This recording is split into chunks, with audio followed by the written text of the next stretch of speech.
할렐루야. 성경의 마태복음 21장에 보면 예수님에 관한 참 흥미로운 이야기 하나가 나옵니다. 예수님께서 이른 아침 예루살렘 성에 들어가시다가 배가 좀 고프셨다라는 그런 기록이 있어요. 예수님의 이야기를 읽다가 예수님도 배고프셨다, 예수님도 피곤하셨다, 이런 얘기 들으면 그것만으로도 좀 마음이 좀 좋아지실 때가 있지 않습니까? 예수님도 우리랑 똑같이 배가 고프셨는데 그 허기진 배를 채우기 위하여 그 예루살렘 길가에 있었던 한 무화과 나무를 발견하시고 다가오셨다라는 것입니다. 그리고 자기 허기진 배를 채워줄 열매를 그 나무 가운데서 찾으셨다라는 것이죠. 근데 어찌된 일인지 그 무화과 나무의 열매를 하나도 찾을 수 없었다라는 것입니다. 그리고 예수님께서 얼마나 실망하셨는지 그 실망을 넘어서 그 무화과 나무를 심판하시게 됩니다.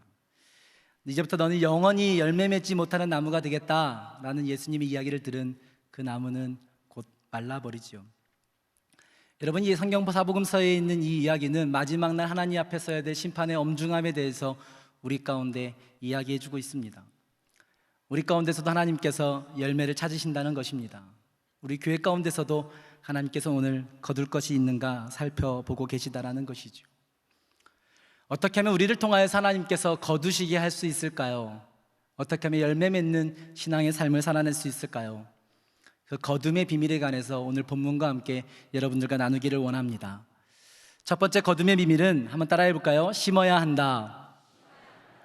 너무나 당연한 얘기지만 거두기 위해서는 심어야 한다라는 것입니다. 제가 한번 신방을 갔다가 신방 후에 이제 식사를 하고 화장실에 갔다가 좋은 글귀를 봤습니다. 여성분들은 제가 여자 화장실은 평생 한 번도 안 들어가 봐서요. 잘 모르겠지만 남성분들은 이렇게 화장실에 가면 글을 읽을 수 있는 게 많이 붙여져 있습니다. 서 있다 보면 많이 붙여져 있는데 얼마나 그 글이 짧지만 임팩트가 있는지 식당이 괜찮은 곳이어서 그런지 몰라도 좀 글귀가 품이 있는 게 붙여져 있더라고요. 이걸 너무나 기억하고 싶은데 기억을 다 못하지 않습니까? 머리가 좋은 게 아니니까. 그래서 뭐를 꺼냈을까요? 핸드폰을 꺼냈습니다. 핸드폰을 꺼내서 그 글귀를 사방에 붙어있는 글귀를 찰칵찰칵 핸드폰으로 찍기 시작했습니다. 이걸 빠짐없이 기록해야 된다는 생각만 한 거죠. 찍다 보니까 공기가 안 좋아졌습니다. 어떤 사람들이 저를 다 이상하게 쳐다보더라고요. 화장실에서 핸드폰을 가지고 사진을 찍고 있으니까요. 제가 경찰서에 끌려갈 위기를 제가 이겨내고 가져온 글귀입니다. 한 카피라이터가 그 얘기를 콩에서 심는다라는 것을 이렇게 표현했더라고요. 콩 심은데 콩 난다. 팥 심은데 팥 난다. 안 심은데 안 난다. 짧지만 너무 절묘하지 않습니까? 여러분, 심는다라는 것은 그와 같은 거라는 것이죠. 안 심으면 안 납니다. 그게 심는다는 의미입니다. 반대로 거두기 위해서는 무언가를 무조건 심어야 한다라는 것이죠. 여러분, 심는다라는 게 무엇입니까? 땅 속에 버리는 겁니다. 옛날에 어떤 CF에서 이렇게 얘기하더라고요. 먹지 마세요. 피부에 양보하세요. 그와 같은 카피는 아니지만 먹으면 안 됩니다. 땅 속에 먹지 말고 양보해야 되는 게 심는다라는 거더라고요. 예수님께서는 더 심하게 얘기하셨습니다. 누구든지 한 알의 밀을 밀이 땅에 떨어져 죽지 아니하면 심는 게 뭐라고요? 땅에 떨어져 죽는 것이다. 죽지 아니하면 열매를 거둘 수 없다라고 예수님이 얘기하셨다는 겁니다. 아마 예수님께서는 심는다라는 것이 얼마나 우리 가운데 부담이 있어야 되는 것인지 우리 가운데 얘기해 주시고 하셨던 것이 아닌가 싶습니다. 하지만 이렇게 버리고 양보하고 심는 이러한 심음이 없이는 우리 가운데 열매를 거둘 방법이 없다라는 것입니다. 심어야 한다라는 것이죠. 그렇다면 무엇을 심어야 할까요? 오늘 말씀은 우리 가운데 선을 심어야 한다라고 이야기를 합니다. 한 농부가 무엇을 심을까 고민하다가 시장에 가서 씨앗들을 골라봅니다. 그리고 평소 때 내가 아주 좋아하던 빨간 색깔의 씨앗을 봅니다. 이 씨앗을 심어야겠구나. 색깔이 너무너무 이쁘다. 씨앗이 너무 이쁘다. 이렇게 해서 씨앗을 구매하는 농부가 있을까요? 없다라는 것이죠. 내가 저번에 그 씨앗은 심어봤더니 왜 이렇게 씨앗 심기가 어려운지, 씨앗이 손에 잘 잡히지도 않고 좀 담기도 어렵고 불편했어요. 그래서 시장에 가서 심기에 편한 씨앗을 고르는 농부가 있을까요? 없다라는 것입니다. 여러분, 심는 것은 내가 심고 싶은 것을 심는 것이 아니라 거두고 싶은 것을 심는 것입니다. 할렐루야. 하나님께서 우리의 삶을 통하여서 무엇을 거두기를 원하는지 그것을 심는 것이지요, 내가 지금 심고 싶은 거 심는 것이 심는다라는 게 아니다라는 것입니다.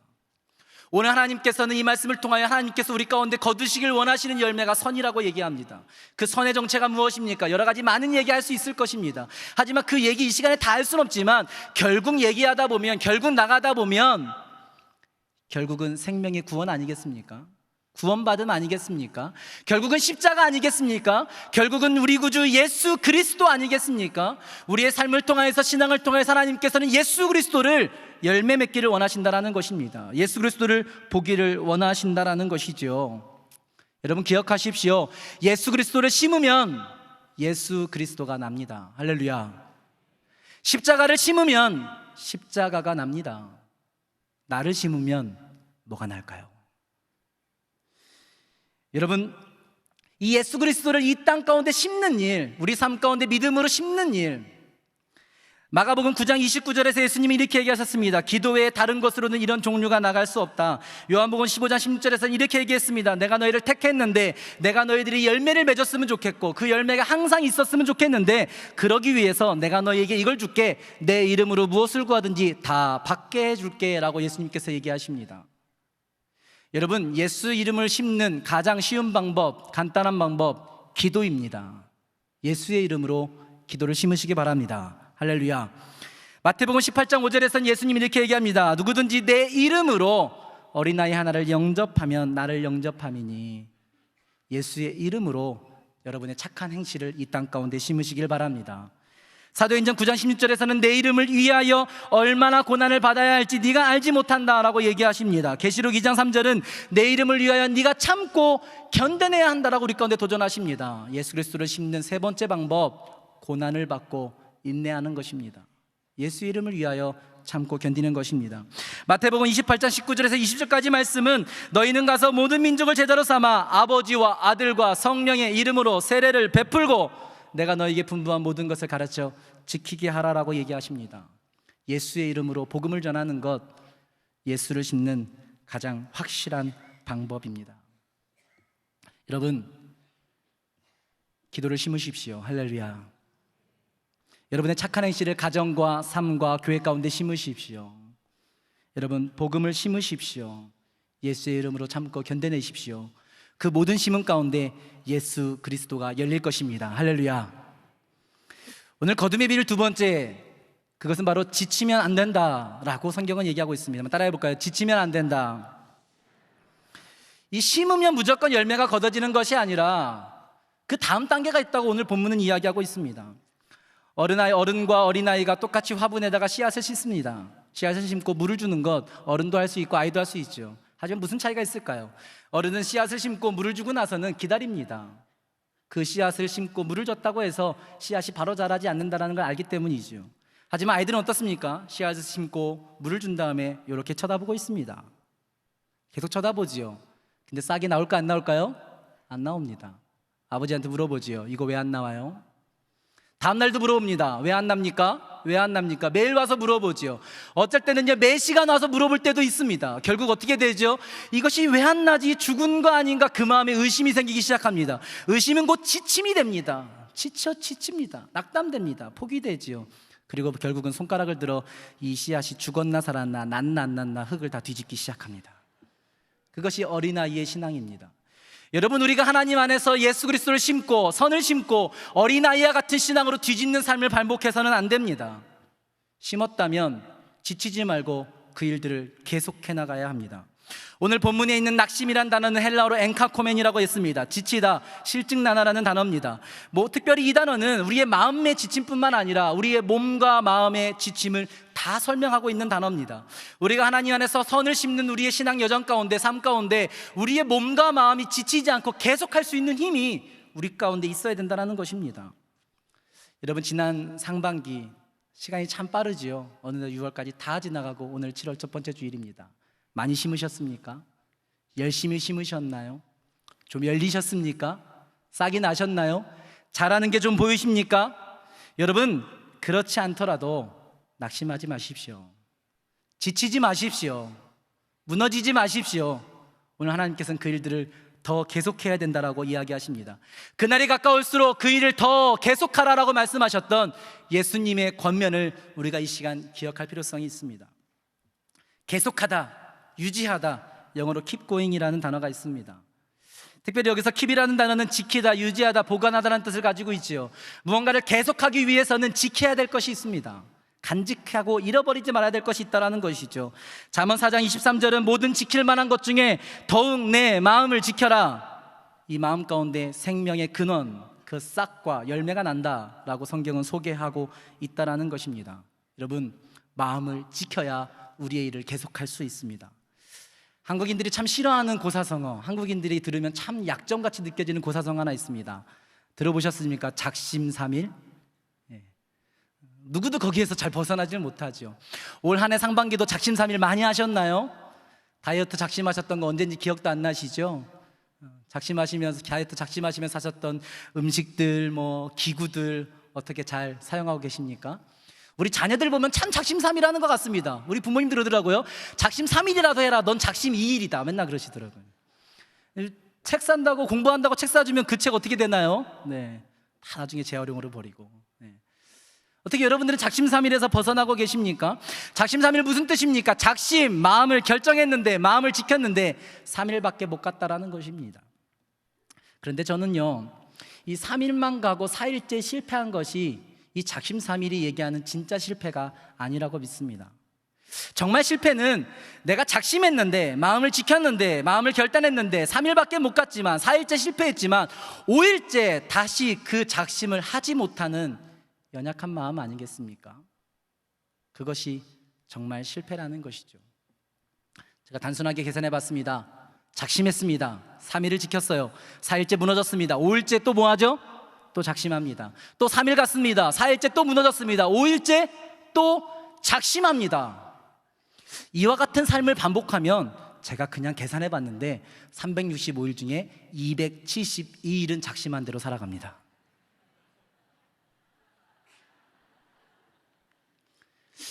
여러분, 단순 계산이죠. 이론적인 이야기입니다.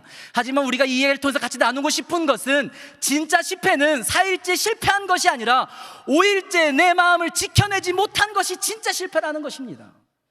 잠깐 실패할 수 있고 내 뜻대로 안 될 수 있지만 왜 그 마음을 잃어버립니까? 그 마음을 다 무너뜨립니까? 왜 낙심하고 포기하십니까? 다시 작심하면 되잖아요. 다시 시작하면 되잖아요.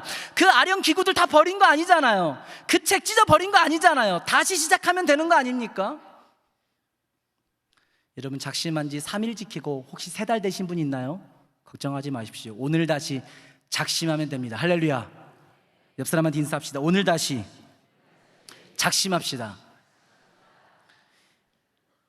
여러분, 혹시 기도하시다가 중단하신 분이 있으십니까? 오늘 다시 작심하면 됩니다. 할렐루야.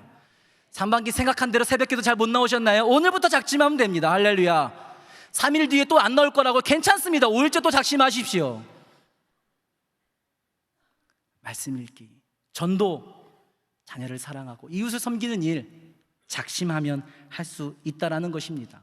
포기하지 아니하면, 낙심하지 아니하면 할 수 있다라는 것입니다. 오늘 거둠의 비밀 세 번째는 때가 있다라는 것입니다. 다시 한번 얘기합시다. 거둘 때가 있다. 오늘 예수님, 우리가 이 신앙과 삶 가운데 신는 예수 그리스도는 어머니가 창밖으로 던져버린 동화 속의 제키와 콩나물의 그 콩이 아니라는 것입니다. 던져버리면, 심으면 하룻밤 사이에 하늘까지 치솟는 그런 것이 아니다라는 것이죠. 하나님의 때가 있다라는 것입니다. 심지만 때가 있다라는 것입니다. 되려 오늘 성경 본문은 그것이 우리가 심어야 되는 이유라, 그것이 심고 낙심하고 지치지 말아야 될 이유가 된다라고 오히려 이야기합니다. 안전한 것이 아니다라는 것이죠. 죽은 것이 아니다라는 것이죠. 잘못하고 있는 게 아니라는 겁니다. 실패한 것이 아니다라는 것입니다. 단순히 때가 아직 아니다라는 겁니다. 그러니까 낙심하지 마라. 심는 것을 중단하지 마라. 더 계속해야 될 이유가 바로 이 때가 있다라는 것에 이유가 있다라고 이야기한다는 것입니다. 여러분, 중국의 극동지방에 가면 모죽 또는 모소라고 이야기하는 특이한 대나무가 있습니다. 대나무 키가 한 27m 정도까지 자라는 아주 큰 대나무입니다. 27m 한번 생각해 보셨습니까? 아마 저기 천장 넘지 모르겠네요. 엄청 높습니다. 제 키가 한 1m 한 80 정도 되는데요. 네, 굉장히 높습니다. 많이 비웃으시는데 제가 밑에 내려가면 깜짝 놀라십니다. 네. 밑에서 보실 때 착시 현상인데요. 하여튼 이 대나무가 굉장히 높습니다. 근데요, 이 대나무는 그 키만큼이나 특이한 성장 유형을 하나 가지고 있는데요, 이 대나무의 죽순을 땅에다가 심어 놓으면요 4년에서 5년 동안 자라질 않습니다. 그냥 땅속에 그냥 그대로 있다라는 거죠. 물을 주고 시간이 지나도 대나무는 죽은 것 같이 자라지 않습니다. 4년 5년간을 그런 시간을 보냅니다. 어떤 기록에는 더 이상 그 시간이 있었다는 대나무도 있습니다. 물론 가끔씩은 물이 부족하고 영양분이 부족해서 땅속에서 싹을 트지 못하고 죽어버리는 것도 있지만 보통은 4년에서 5년 동안 자라지 않습니다. 그대로 있습니다. 그리고 어느 날 대나무의 죽순이 땅 밖으로 뚫고 나오기 시작합니다. 그리고 27m까지 자라는데 걸리는 시간은 단 6주입니다. 이 대나무는 하루에 70cm를 자라는 대나무입니다. 어떤 기록에는 하루에 90cm를 자랐다는 기록이 있을 정도로 특이한 성장 유형을 가지고 있다는 것이죠. 제가 여러분들에게 한번 질문하고 싶습니다. 이 대나무는 5년 동안 자란 것입니까? 6주 동안 자란 것입니까? 여러분 그렇게 생각하십니까? 여러분 그것이 진리라는 것입니다. 지금 내 눈에 자라는 것이 보이지 않는다고 그래서 그것이 죽은 것이 아니다라는 거죠. 자라고 있지 않은 것이 아니다라는 것이죠. 단순히 그 자랄 때를 기다리고 있다라는 것입니다. 여러분 교회 사역도 그와 같습니다. 우리가 눈에 보이는 성과에만 집중한다면 다음 세대에게 투자하는 것이 가능할까요? 지역 주민들에게 복음을 전하는 일들이 과연 가능할까요? 여러분 그렇지 않습니다. 쉬운 일이 아닙니다. 저는 목회하면서 한국교회 가운데 지금 단지 성과가 보이지 않는다고 그래서 다음 세대를 향해 의미 있는 프로그램들과 지역사회를 향한 의미 있는 봉사들이 중단되어야만 하는 안타까운 현실들을 마주할 때가 많이 있었습니다. 여러분 물론 우리가 잘못된 방향성과 비효율적인 방법들은 언제든지 다시 연구되어지고 다시 조정되어지고 변경되어질 필요성은 있습니다. 하지만 우리가 한 가지 꼭 기억할 게 있습니다. 하나님이 바라보시는 자람이 지금 나의 눈엔 안 보일 수도 있다는 사실을 우리는 때로 인정해야 합니다. 할렐루야. 이 하나님의 때를 인정하는 성도들은 두 가지 방식으로 삶을 살아야만 합니다.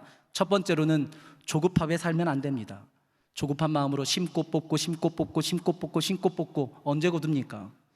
안 된다라는 것이죠. 심었으면 하나님의 때를 기다릴 수 있는 여유가 있어야 됩니다. 여러분 기도 중단하지 마십시오. 창세기 읽고 레위기 중단하고 창세기 읽고 중단하고 창세기 읽고 중단하고 언제까지 그렇게 하실 것입니까? 성경 일독 언제 합니까? 여러분 중단하지 마십시오. 힘들지만 레위기, 민수기, 신문기 넘어가 보십시오. 여러분 언제까지 전도하다 중단하고 VIP 작정하고 또 포기하고 작정하고 포기하고 매년 새로운 VIP 이름만 적어내실 건가요? 여러분 7월부터 시작하는 쿨 전도, 우리 가운데 하반기에 있는 감사특밤, 성탄절 절기전도, 아직까지 올해도 하반기에 우리가 전도할 수 있는 수많은 기회들이 우리 가운데 있습니다. 결코 포기해서는 안 됩니다. 하나님의 때가 있다라는 것입니다. 여러분 자녀들을 위한 기도, 왜 자녀들을 19세 그해 겨울에 그들의 인생을 다 결정해 버리려고 하십니까? 너무 조급해하지 마십시오. 하나님 안에서 하나님의 때가 있다는 사실을 믿으시기 바랍니다. 여러분의 조급함이 여러분이 심은 씨앗을 손가락을 넣어 흙을 뒤집는 일이 없도록 여러분 주의하시기 바랍니다. 여러분 두 번째로 이 때를 믿는 성도들은 깨어서 살아야 합니다. 마태복음 25장에 보면 10처녀의 비유가 나옵니다. 슬기로운 5처녀와 미련했던 5처녀의 얘기가 나오지요. 슬기로운 5처녀와 미련했던 5처녀의 차이점은 딱 한 가지밖에 없습니다. 때에 대한 기준이 달랐다라는 것이죠. 슬기로운 5처녀는 신랑이 생각하는 그 때를 기다렸습니다. 나는 신랑이 언제 올지 모른다는 것을 인정했습니다. 그리고 신랑이 생각하는 그 때를 기다렸습니다. 그것이 바로 슬기로운 5처녀입니다. 하지만 미련한 5처녀는 어땠습니까? 자기만의 때의 기준이 있었습니다. 이쯤 되면 신랑이 올 텐데 라는 생각이 있었습니다. 신랑이 오자 왜 이렇게 갑자기 왔냐고 신랑에게 되물었다라는 것이죠.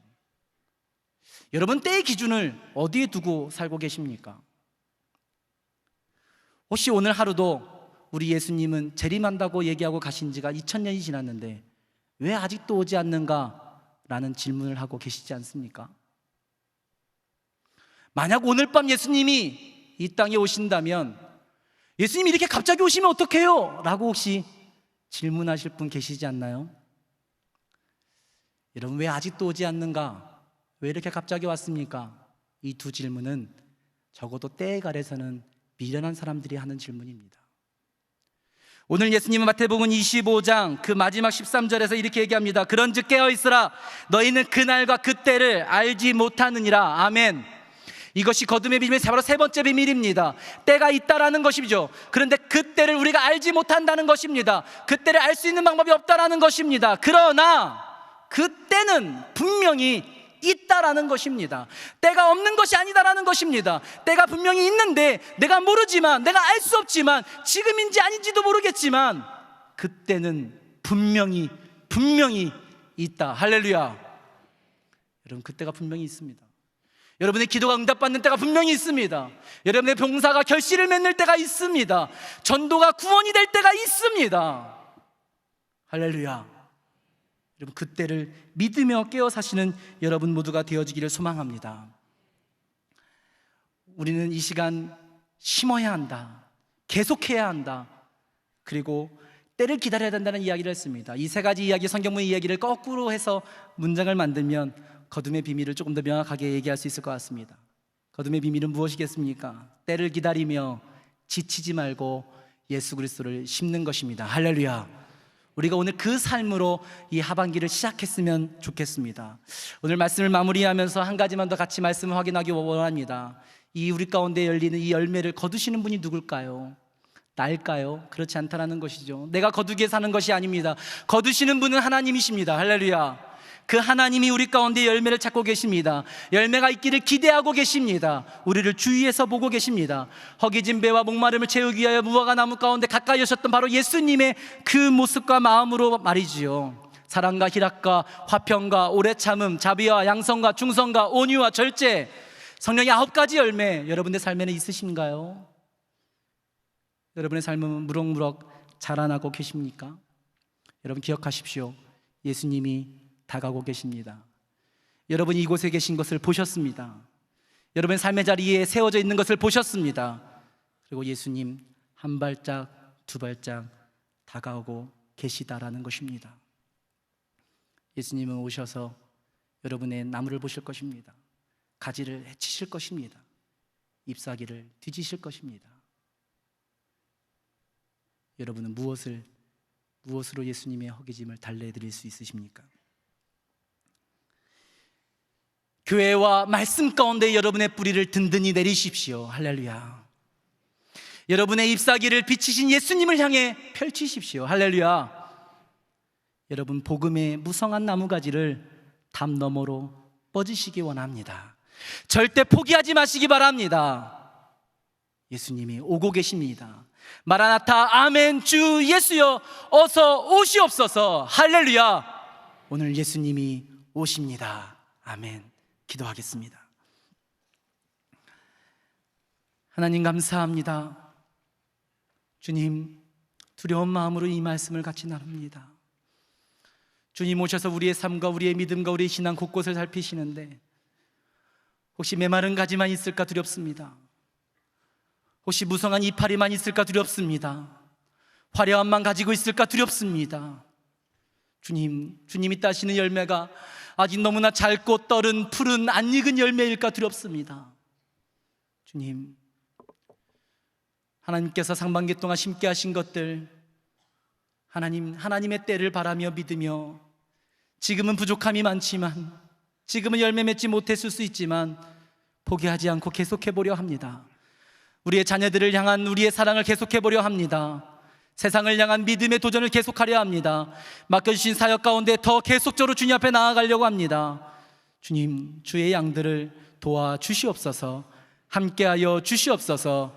주님, 비와 햇빛으로 열매 맺게 하여 주시옵소서. 감사드리며 예수님의 이름으로 기도드립니다. 아멘.